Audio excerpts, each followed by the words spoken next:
Samantala sa ibang balita, handa si Senador Bong Revilla Jr. na ibigay sa gobyerno ang mga pinakukumpiskang mga ari-arian nito kung mapapatunayan ng prosekusyon ang pagkakasangkot niya sa PDAF scam.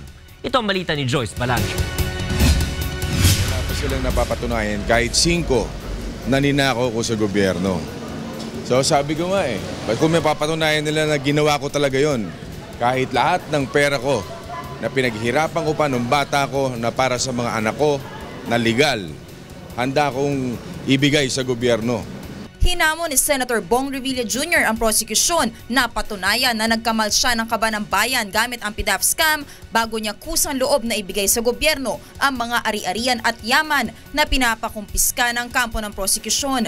Sa inihaing mosyon ng prosekusyon nito lamang Lunes, hinihiling nila sa Sandigang Bayan na maglabas ito ng writ of preliminary attachment na magsisilbing freeze order sa mga asset ng senador habang sinasagawa ang pagdinig sa kanyang kaso. Kabilang sa mga gustong ipakumpiska ng prosekusyon ang mga bank account ng pamilya Revilla, shares of stocks, mga kotse at real properties na nagkakahalaga ng mahigit 224.5 million pesos. So the writ of preliminary attachment is necessary to protect the interests of the government and prevent the removal, concealment, and disposition of what are believed to be ill-gotten properties. Ayon sa prosekusyon, kasunod ito ng pag-amin ng senador ng pagpapasara niya ng mahigit 20 bank accounts nang malaman na isa siya sa mga sangkot sa PDAF scam. At this point, nakita namin, from his own mouth, sinabi niya, sinara niya mga bank account niya. Ano may isipin naman namin? Di tatago na talaga. We believe na yun ang nagpapalakas dun sa writ of garnishment na ipinail nga namin.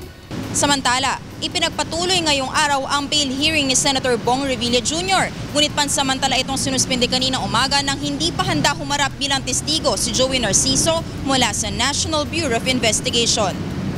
Isang maliwanag pa sa sikat ng araw na delaying tactics ito. Maglilimang buwan na ako sa kulungan. Wala akong kasalanan.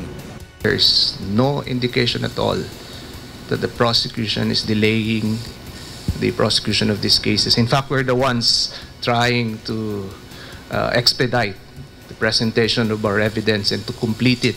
Joyce Balancho, UNTV News Worldwide.